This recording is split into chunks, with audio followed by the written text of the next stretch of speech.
ಗುರುದೇವ್, ವೃಶ್ಚಿಕ ರಾಶಿಯವರ ಯುಗಾದಿ ಭವಿಷ್ಯ ಹೇಗಿರುತ್ತೆ? ಯಾಕಂದ್ರೆ ಇದು ತುಂಬಾ ಇಂಪಾರ್ಟೆಂಟ್ ಹಂತಕ್ಕೆ ಬಂದು ನಿಂತಿದೆ ವೃಶ್ಚಿಕ ರಾಶಿಯವರ ಜೀವನ. ಯಾಕೆ ಈ ಪ್ರಶ್ನೆ, ಯಾಕೆ ಈ ಉತ್ತರ ಅಥವಾ ಎಲ್ಲವನ್ನ ಕಂಡುಕೊಳ್ಳುವಂತಹ ಅವಶ್ಯಕತೆ ಏನಿದೆಯಪ್ಪ ಅಂತ ಹೇಳಿ ನೋಡೋದಾಯ್ತು ಅಂದ್ರೆ, ಈ ವರ್ಷ ನೀವು ತೆಗೆದುಕೊಳ್ಳುವಂತಹ ನಿರ್ಧಾರ ಏನಿದೆಯಲ್ಲ, ತುಂಬಾ ಪ್ರಮುಖವಾದ ನಿರ್ಧಾರ ಆಗಿರುತ್ತೆ. ಇದರಿಂದಾಗಿ ನಿಮ್ಮ ಭವಿಷ್ಯ ಅನ್ನೋದು ಖಂಡಿತವಾಗ್ಲೂ ಕೂಡ ನಿಂತಿರುತ್ತೆ. ಅದರ ಬಗ್ಗೆ ಪೂರ್ಣವಾದ ಮಾಹಿತಿಯನ್ನು ತಿಳಿಸ್ಕೊಡ್ತೇನೆ. ಅದೃಷ್ಟ, ಬಣ್ಣ, ಸಂಖ್ಯೆ ಎಲ್ಲದರ ಬಗ್ಗೆ ಮಾತಾಡೋಣ. ಮೊದಲನೇ ಸರಿ ನಮ್ಮ ಚಾನಲ್ಗೆ ಬಂದಿದ್ರೆ ಅಥವಾ ಇನ್ನೂ ಸಬ್ಸ್ಕ್ರೈಬ್ ಮಾಡದೆ ವಿಡಿಯೋವನ್ನ ನೋಡ್ತಾ ಇರುವ ಪ್ರತಿಯೊಬ್ಬರು ಕೂಡ ಸಬ್ಸ್ಕ್ರೈಬ್ ಮಾಡ್ಕೊಳ್ಳಿ. ಇದರಿಂದಾಗಿ ನಾವು ಮಾಡುವಂತಹ ವಿಡಿಯೋಗಳನ್ನ ಮೊದಲು ನೀವೇ ನೋಡಿ ತಿಳ್ಕೊಳ್ಬಹುದು. ಇದರಿಂದಾಗಿ ಒಂದಷ್ಟು ಅಪ್ಡೇಟ್ಗಳನ್ನ ಕೂಡ ನೀವು ಪಡ್ಕೊಳ್ಬಹುದು ಅಂತ ಹೇಳ್ತಾ, ವೃಶ್ಚಿಕ ರಾಶಿಯವರ ಯುಗಾದಿ ಭವಿಷ್ಯಕ್ಕೆ ಸ್ವಾಗತ. ಹಾಗೆ ಯುಗಾದಿಯ ಬಗ್ಗೆ, ಯುಗಾದಿಯ ನಂತರದಲ್ಲಿ ನಮ್ಮ ದೇಶದಲ್ಲಿ, ರಾಜ್ಯದಲ್ಲಿ ಆಗಬಹುದಾದ ಬದಲಾವಣೆಗಳು ಯಾವ ರೀತಿ ಇರುತ್ತೆ, ಎಲ್ಲದರ ಕುರಿತಾಗೂ ಕೂಡ ಮಾತಾಡೋಣ.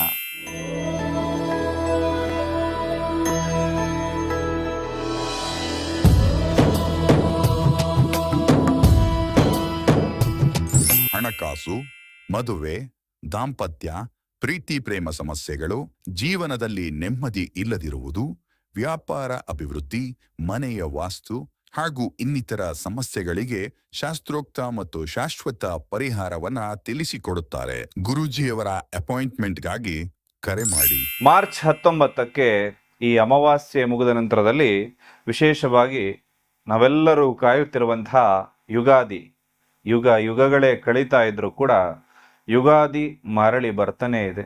ಈ ಹಾಡು ಪ್ರತಿ ಯುಗಾದಿಗೂ ಕೂಡ ನಮ್ಮೆಲ್ಲರಿಗೂ ಕೂಡ ನೆನಪಾಗುವಂತಹ ಹಾಡು. ಹಾಗೆ ವಿಶೇಷವಾಗಿ ಈ ವರ್ಷ ಇರುವಂತಹ ಯುಗಾದಿ ಬಂದು ಪರಾಭವನಾಮ ಸಂವತ್ಸರ ಅಂತ ಹೇಳಿ. ಪರಾಭವ ಅಂದ್ರೆ ಏನು? ಪರಾಭವ ಅಂದ್ರೆ ಸೋಲು. ನಮ್ಮ ಶಾಸ್ತ್ರ ಅಥವಾ ಗತ ಚರಿತ್ರೆಯನ್ನ ಹುಡುಕ್ತಾ ಹೋದ್ರೆ ಈ ಪರಾಭವನಾಮ ಸಂವತ್ಸರ ಏನು ಹೇಳುತ್ತೆ ಅಂದ್ರೆ, ಭಯಂಕರವಾದ ಅಪಮಾನ, ಅವಮಾನಗಳು ಅಂತ ತೋರಿಸುತ್ತೆ. ಹಾಗೂ ಅವಮಾನಕಾರಿಯಾಗಿ ಸೋಲುವಂಥದ್ದು, ಈ ಎಲ್ಲ ಸೂಚನೆಗಳು ಕೂಡ ಈ ಒಂದು ಸಂವತ್ಸರದಲ್ಲಿ ಬರುತ್ತೆ. ಯಾರಿಗೆ ಈ ಸೋಲು ಬರುತ್ತೆ, ಯಾರಿಗೆ ಗೆಲುವಿರುತ್ತೆ? ಯಾಕಂದ್ರೆ ಒಬ್ರು ಸೋಲಬೇಕಾದ್ರೆ ಇನ್ನೊಬ್ರು ಗೆಲ್ಲಲೇಬೇಕು. ಹಾಗಾಗಿ ಈ ಸೋಲು ಯಾರಿಗೆ, ಯಾರಿಗೆ ಈ ಗೆಲುವು ಅಂತಕ್ಕಂಥದ್ದನ್ನ ಪರಿಪೂರ್ಣವಾಗಿ ತಿಳಿಸ್ಕೊಡ್ತೇನೆ. ಜೊತೆಯಲ್ಲಿ ಈ ವರ್ಷ ಅಂದರೆ ಈ 2026ರಲ್ಲಿ ರಾಜನಾಗಿರ್ತಕ್ಕಂಥದ್ದು ಗುರುಗ್ರಹ ಆಗಿರುತ್ತೆ. ಹಾಗೂ ಮಂತ್ರಿಯ ಸ್ಥಾನದಲ್ಲಿ ಕುಜಗ್ರಹ ಇರುತ್ತೆ. ಅಧಿಪತಿ ಅಂದ್ರೆ ಕಮಾಂಡಿಂಗ್ ಕೊಡ್ತಕ್ಕಂತಹ ಕಮಾಂಡರ್ ಒಂದು ಕೇತು ಇರುತ್ತೆ. ನಿಮ್ಗೆಲ್ರಿಗೂ ಗೊತ್ತಿರುವ ಹಾಗೆ ಕೇತು ಗ್ರಹಕ್ಕೆ ತಲೆ ಅನ್ನೋದಿರೋದಿಲ್ಲ. ಅವನು ಯಾವ ಥರ ಬೇಕೋ ಆ ರೀತಿ ನಿರ್ಧಾರ ತೆಗೆದುಕೊಳ್ತಾ ಇರ್ತಾನೆ.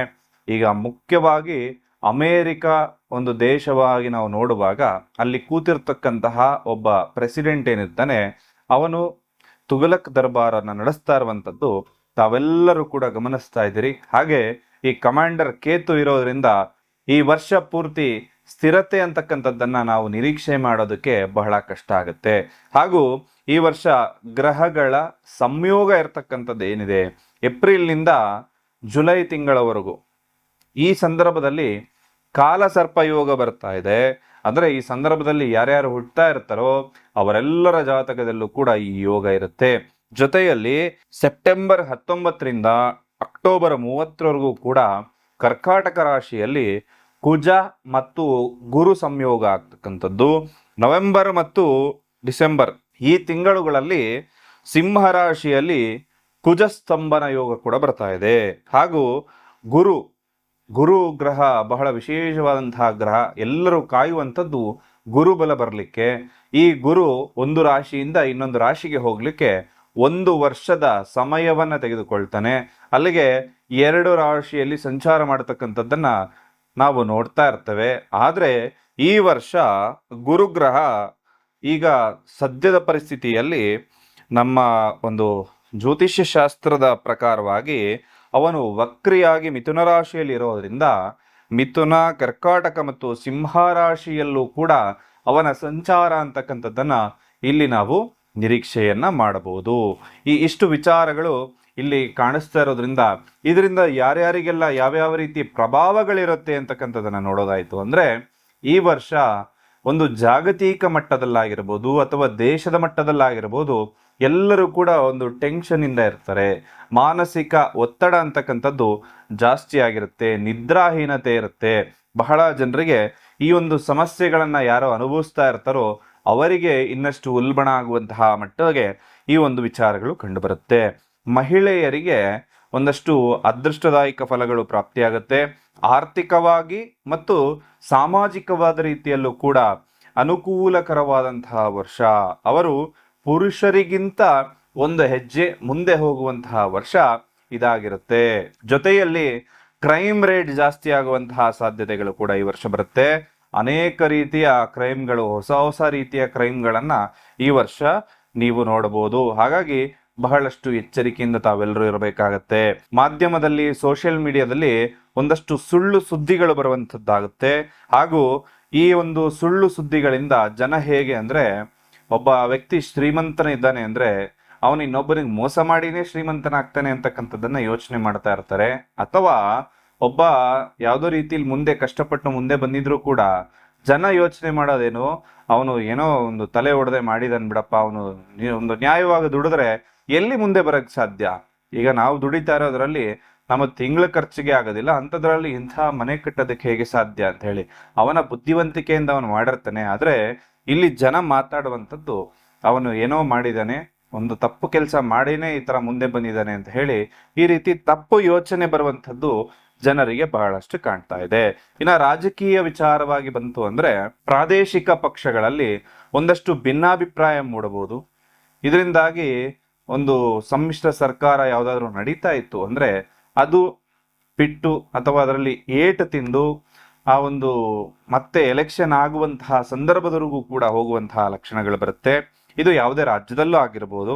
ಹಾಗೆ ಕೆಲವು ಪ್ರಮುಖ ರಾಜಕೀಯ ವ್ಯಕ್ತಿಗಳಿಗೆ ಆರೋಗ್ಯ ವಿಚಾರದಲ್ಲಿ ತೊಂದರೆಗಳಿರುತ್ತೆ. ಅವರಿಗೆ ವಿಶೇಷವಾಗಿ ಸ್ವಲ್ಪ ಒಂದು ಮೃತ್ಯುಂಜಯ ಮಂತ್ರವನ್ನ ಎಲ್ಲ ರಾಜಕಾರಣಿಗಳು ಈ ಸಂದರ್ಭದಲ್ಲಿ ಹೇಳ್ಕೊಳ್ಳೋದು ಒಳ್ಳೇದು ಅಂತ ಹೇಳ್ತೀನಿ.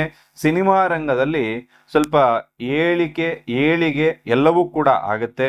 ಹಾಗೂ ದಕ್ಷಿಣ ಭಾರತದಲ್ಲಿ ಇರ್ತಕ್ಕಂತಹ ನಟರು ಎಲ್ರಿಗೂ ಕೂಡ ವಿಶೇಷವಾಗಿ ಶುಭ ಸಮಯ ಅಂತ ಹೇಳ್ತಾನೆ. ಹಾಗೂ ಜೈಲು ಶಿಕ್ಷೆ ಬಗ್ಗೆ ಹೇಳೋದಾಯ್ತು ಅಂದ್ರೆ ಸ್ವಲ್ಪ ಒಂದಷ್ಟು ರಾಜಕಾರಣಿಗಳಿಗೆ ಜೈಲಾಗುವಂತಹ ಸಂದರ್ಭಗಳು ಕೂಡ ಬರುತ್ತೆ. ಇನ್ನು ನೈಸರ್ಗಿಕವಾಗಿ ನಮ್ಮ ಒಂದು ವಿಚಾರವನ್ನ ನೋಡೋದಾಯ್ತು ಅಂದ್ರೆ ಸ್ವಲ್ಪ ಬಸ್ ಅಪಘಾತಗಳಾಗ್ಬೋದು, ಅಗ್ನಿ ಅವಘಡಗಳಾಗುವಂಥದ್ದು ಅಥವಾ ಜ್ವಾಲಾಮುಖಿ ಸ್ಫೋಟ ಆಗುವಂತಹ ವರ್ಷ ಇದಾಗಿರುತ್ತೆ.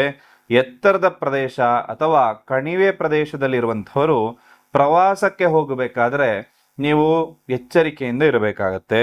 ಇನ್ನು ನದಿಗಳ ಬಗ್ಗೆ ಹೇಳಬೇಕು ಅಂದ್ರೆ ನದಿಗಳೆಲ್ಲವೂ ಕೂಡ ತುಂಬಿ ಹರಿಯುವಂತಹ ಸಾಧ್ಯತೆ ಬರುತ್ತೆ. ಬಂಗಾರ ಮತ್ತು ಬೆಳ್ಳಿ ಈಗ ಬಹಳಷ್ಟು ಎತ್ತರಕ್ಕೆ ಹೋಗಿ ಬಿದ್ದಿದೆ, ಚಿನ್ನ ಬೆಳ್ಳಿ ಎಲ್ಲವೂ ಕೂಡ. ಇನ್ನು ಈ ವರ್ಷದ ಕೊನೆಯ ಹಂತದಲ್ಲಿ ಚಿನ್ನದ ಬೆಲೆ ಮತ್ತಷ್ಟು ಏರಿಕೆ ಆಗುವಂತಹ ಸಾಧ್ಯತೆಗಳು ಬರುತ್ತೆ. ಈ ವಿಚಾರ ಎಲ್ಲವನ್ನ ತಿಳಿಸ್ತಾ ಇರುವಂಥದ್ದು ಕೇವಲ ನಿಮ್ಮ ಮಾಹಿತಿಗಾಗಿ ಮಾತ್ರ. ಜೊತೆಯಲ್ಲಿ ಪರಿಹಾರಗಳನ್ನ ಕೂಡ ತಿಳಿಸ್ಕೊಡ್ತಾ ಇದ್ದೇನೆ. ಹಣಕಾಸಿನ ವ್ಯವಹಾರವನ್ನ ಮಾಡುವಾಗ ಎಗ್ರಿಮೆಂಟ್ ಇಲ್ಲದೆ ಈ ವರ್ಷ ಯಾವುದೇ ಕೂಡ ಕೆಲಸವನ್ನ ಮಾಡಬೇಡಿ. ಕೊಟ್ಟ ಹಣ ವಾಪಸ್ ಬರೋದು ಡೌಟ್ ಇರುತ್ತೆ. ಹಾಗೂ ಬಣ್ಣದ ಬಳಕೆ, ನೀವು ನಿಮ್ಮ ರಾಶಿಗೆ ಅನುಗುಣವಾಗಿರ್ತಕ್ಕಂತಹ ಬಣ್ಣವನ್ನ ಬಳಸಬೇಕು. ಈ ವರ್ಷ ಹಳದಿ ಬಣ್ಣ ಶ್ರೇಷ್ಠವಾದಂತಹ ಬಣ್ಣ ಆಗಿರುತ್ತೆ. ದೇವತಾ ದರ್ಶನದ ಬಗ್ಗೆ ಹೇಳೋದಾಯ್ತು ಅಂದ್ರೆ ಈ ವರ್ಷ ಯಥೇಚ್ಛವಾಗಿ ದೇವರ ದರ್ಶನ ಮಾಡುವಂತಹ ಯೋಗಗಳು ತಮಗೆಲ್ರಿಗೂ ಕೂಡ ಪ್ರಾಪ್ತಿಯಾಗತ್ತೆ. ಇನ್ನ 50 ವರ್ಷ ಮೇಲ್ಪಟ್ಟವರು ಯಾರೇ ಇದ್ರೂ ಕೂಡ ಕಾಲು ಜಾರಿ ಬೀಳುವಂತಹ ಸಾಧ್ಯತೆ ಇರುತ್ತೆ. ಸ್ವಲ್ಪ ನಡಿಬೇಕಾದ್ರೆ, ಸ್ಲಿಪ್ಪರಿ ಜಾಗದಲ್ಲಿ ಹೋಗ್ಬೇಕಾದ್ರೆ ಎಚ್ಚರಿಕೆಯಿಂದ ಇರೋದು ಶುಭವನ್ನ ನಿಮಗೆ ತಂದು ಕೊಡುತ್ತೆ. ನಿಮ್ಮ ಜೀವನದಲ್ಲಿ ಎಷ್ಟು ಪ್ರಯತ್ನ ಮಾಡಿದ್ರೂ ಕೂಡ ಫಲ ಸಿಗ್ತಾ ಇಲ್ಲ. ಹಣ ಬರುತ್ತೆ, ಆದ್ರೆ ಕೈಯಲ್ಲಿ ಉಳಿತಾ ಇಲ್ಲ. ಒಂದು ತಪ್ಪಿದ್ರೆ ಇನ್ನೊಂದು ಸಮಸ್ಯೆ ಆಗ್ತಾನೆ ಇರುತ್ತೆ. ಎಲ್ಲೋ ವಿಚಾರದಲ್ಲೂ ಕೂಡ ಅಡೆತಡೆಗಳೇ ಆಗ್ತಾ ಇದೆ. ಮನಸ್ಸಿಗೆ ಶಾಂತಿ ಇಲ್ಲ ಅನ್ನೋ ಭಾವನೆ ನಿಮ್ಮನ್ನ ಕಾಡ್ತಾ ಇದ್ರೆ, ನೀವು ಎಷ್ಟೇ ಶ್ರಮ ವಹಿಸಿ ಕೆಲಸ ಮಾಡಿದ್ರೂ ಕೂಡ ನಿಮಗೆ ಫಲ ಸಿಗ್ತಾ ಇಲ್ಲ ಅಂದ್ರೆ ಇದಕ್ಕೆ ಕಾರಣ ಏನು ಅಂದ್ರೆ ನಿಮ್ಮ ಎನರ್ಜಿಯಲ್ಲಿ ಸಪೋರ್ಟ್ ಇಲ್ಲದೆ ಇರುವಂತದ್ದು, ವೇದ ಜ್ಯೋತಿಷ್ಯದ ಪ್ರಕಾರ ಪ್ರತಿ ರಾಶಿಗೂ ಕೂಡ ನಿರ್ದಿಷ್ಟ ಶಕ್ತಿಯ ರತ್ನಗಳನ್ನು ಹಾಕೋಬೇಕು. ಅವನ್ನ ಸರಿಯಾದ ವಿಧಾನದಲ್ಲಿ ಧರಿಸೋದ್ರಿಂದ ಜೀವನದ ದಿಕ್ಕೇ ಬದಲಾಗುತ್ತೆ. ಇದು ಸ್ಪಿರಿಚುವಲ್ ಕ್ರಿಸ್ಟಲ್ಗಳಾಗಿರುತ್ತೆ, ಸಾಮಾನ್ಯ ಆಭರಣಗಳಲ್ಲ. ನಿಮ್ಮ ರಾಶಿಗೆ ಅನುಗುಣವಾಗಿ ಆಯ್ಕೆ ಮಾಡಿದ ನ್ಯಾಚುರಲ್ ಕ್ರಿಸ್ಟಲ್ ಮಣಿಗಳಿದಾಗಿರುತ್ತೆ. ಇದು ಹಣಕಾಸಿನ ಅಡೆತಡೆಗಳನ್ನ ದೂರ ಮಾಡುತ್ತೆ. ಅಷ್ಟದಿಕ್ಕಿನಿಂದ ನಕಾರಾತ್ಮಕ ಶಕ್ತಿಗಳನ್ನ ತಡೆದು ನಿಮಗೆ ರಕ್ಷಣೆಯನ್ನ ಕೊಡುತ್ತೆ. ದೈವ ಬಲವನ್ನ ಹೆಚ್ಚಿಸುತ್ತೆ, ಗುರುಬಲವನ್ನ ಹೆಚ್ಚಿಸುತ್ತೆ. ಇದು ಮ್ಯಾಜಿಕ್ ಅಲ್ಲ, ಇದು ಎನರ್ಜಿ ಅಲೈನ್ಮೆಂಟ್. ಈ ಮಣಿಗಳನ್ನ ಮುಖ್ಯವಾಗಿ ನಿಮ್ಮ ಹೆಸರಿನಲ್ಲಿ, ನಿಮ್ಮ ಮನೆ ದೇವರ ಹೆಸರಿನಲ್ಲಿ ಪ್ರಾಣ ಪ್ರತಿಷ್ಠಾಪನೆಯನ್ನ ಮಾಡಿ ನಿಮಗೆ ಕಳಿಸ್ಕೊಡಲಾಗುತ್ತೆ. ಇದು ಯಾವುದೇ ರೀತಿಯ ಖರೀದಿ ಅಲ್ಲ, ಇದು ನಿಮ್ಮ ಜೀವನದ ಮೇಲೆ ನೀವೇ ಮಾಡ್ತಾ ಇರುವಂತಹ ಇನ್ವೆಸ್ಟ್ಮೆಂಟ್. ನಿಮ್ಮ ರಾಶಿಗೆ ಸೂಕ್ತವಾದ ಮಣಿಗಳ ಬಗ್ಗೆ ತಿಳಿದುಕೊಳ್ಳೋದಕ್ಕೆ ಈ ಕೂಡಲೇ ಸ್ಕ್ರೀನ್ ಮೇಲೆ ಕಾಣ್ತಾ ಇರೋ ನಂಬರ್ಗೆ ಒಂದು ವಾಟ್ಸ್ಆಪ್ ಮಾಡಿ.